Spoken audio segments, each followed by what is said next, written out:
Welcome to episode 15 of The Closest They Came, a series where we take a look back on the days when drivers, winless at NASCAR's highest level, came painfully close to etching their names into the history books. Today we'll be looking back on Todd Bodine's race in the 1994 Hooters 500, taking the series to the Atlanta Motor Speedway for the third time.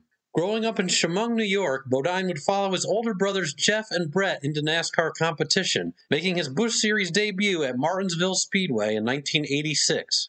He would find success in the Busch Series driving for Frank CC Racing, winning 7 races for the team and finishing in the top 10 in points all 3 seasons between 1991 and 1993. He would make his Cup Series debut at Watkins Glen in 1992 in a one-off for CC Racing.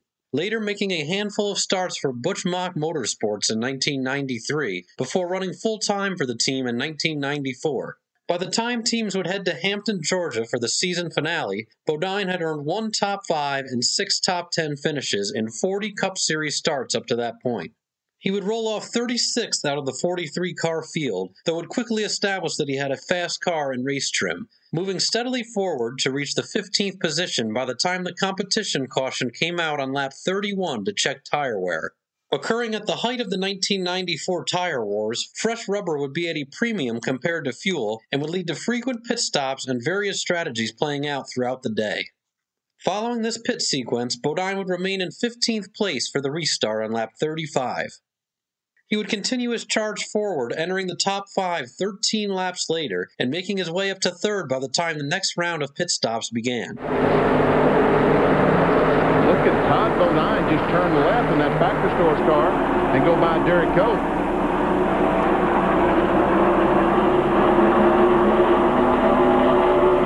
Look at Todd Bodine move up, passing Rusty Wallace. Bodine has had some very good runs this year, hasn't he? He sure has. And the Daytona 500 was probably his best run. That's right. Here's the lead pack led by Jeff Bodine, Greg Sachs, and Dale Earnhardt, with Mark Martin running in 4th position and Todd Bodine having moved up to 5th spot. One thing that has changed, Todd Bodine continues to go towards the front. He has passed Mark Martin, moved up in 4th place. Now up to 3rd is Todd Bodine. While we were watching that telemetry, Bodine went around with Dale Earnhardt. There he is. There he is. See how far he is behind. There's Earnhardt. Mark Martin right on Earnhardt's bumper. Todd Bodine is now on pit road. Just for a quick stop, and Bodine's Factory Stores of America machine is back rolling. He was one of the fastest cars on the racetrack before the pit stop. Before the sequence was complete, the second yellow flag of the day would come out on lap 73, when Greg Sachs would hit the wall exiting turn 4, and Rusty Wallace would break the oil pan and track bar going through the debris field. The running order would be jumbled, with many of the drivers on Hoosier tires having not yet pitted. Bodine would be relegated to 19th place on the tail end of the lead lap for the lap 82 restart. We're back at Atlanta Motor Speedway. We've run a half a lap under green, and this is going to get interesting. The leader of the race is Mark Martin, but there is a whole bunch of people that are a lap down trying to get their laps back. Dale Earnhardt and Todd Bodine have gotten their laps back. Now, it looks like John Andretti may be leading, huh? The speed in his car allowed him to remain in front of the leaders through the next pit sequence. Loy Allen Jr. would have a scary incident on lap 146 after a tire failure sent him into the turn 4 wall, leading to a lengthy caution period. Bodine would line up 11th when the action resumed on lap 154. From here, he would resume his charge towards the front. All the battle for position. And Todd Bodine trying to go by Andretti.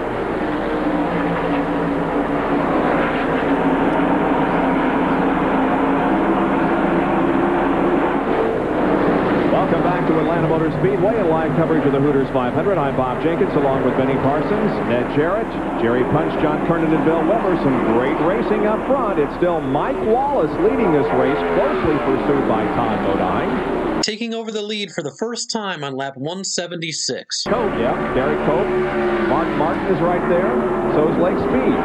The top 6 right together. Here goes Todd Bodine for the lead down in turn 1. Factory Stores of America. He's got it. Here behind him, the lead is Todd Bodine. He's drawn away from these guys. Yeah, he's letting them battle back there for 2nd place. Here at Atlanta, it is Todd Bodine that is leading this race. And boy, has he taken off. He sure has. He is checked out on second place. Mark Martin, Earnhardt, Speed, and Mike Wallace. He would give up the lead on lap 191 to make his next pit stop. Meanwhile, our leader, Todd Bodine, is headed down pit road toward John Kernan. Jerry, under the green, our leader will take right side tires only. They put a half round of fight in the left rear of the car. It's not sitting on pit road, waiting for the final 11.1 seconds. Todd Bodine is down on the way. We expect Mike Wallace on pit road shortly. He would retake the top spot on lap 205. There's the leader, Todd Bodine, and he has just a tremendous lead at this point. He sure does. He has about a straightaway on Dale Earnhardt. Todd Bodine continues to lead the Hooters 500, 31st and final race of the 94 NASCAR Winston Cup season, being presented live here on ESPN. And Todd Bodine started, 36th or something? Yes, sir. 36th, and he has about a 10-second lead on Earnhardt. Needing tires once more, he would pit on lap 226. This would put them slightly behind on strategy for the time being. All right, now Mark Martin has passed the 75 car and has just driven away from him, and Earnhardt has passed the 75, so they got much newer tires. They have much newer tires than does Todd Bodine. So Todd Bodine's in a jam because he's going to have to stop twice, probably, to these other guys stopping once. We'll see Earnhardt just blow by him here with ease. Hard charging Hodgson. Once he got it beside him, he just drove right on into the corner, no problem with those new tires. So is Todd Bodine going to have to stop twice or to these other guys once? What about it, John Kernan? Can Todd Bodine make it on one more stop? Vinny, I just talked to his crew chief, Troy Selberg. Fuel-wise, yeah, they could make it on one more stop. I said, what about tires? He said, no, I don't think so. We'll need 2 stops for tires. Uh-huh. Things would shift on lap 254 when his brother Jeff would have a frightening incident of his own, putting the race under yellow for the 4th time. He would restart from the 3rd position on lap 262 and continue to fight on. Now has a report on what this does in terms of strategy for Todd Bodine. Well, of course, as Todd Bodine, his concerns were with his brother, Jeff Bodine. As we know, he got out of the car okay. They've been able to tell Todd that, relay the message. But getting to the strategy part, Mark Martin was ready to go with one more pit stop. Todd Bodine would have needed 2. Now with his caution falling, Todd Bodine only needs one more pit stop. Mark Martin will likewise need one more pit stop. So you can throw that strategy out of the way, and Troy Selberg getting some high fives from his crewmen right now as they understand they now have a chance to win this race. So his final race has been run. The green flag is back out.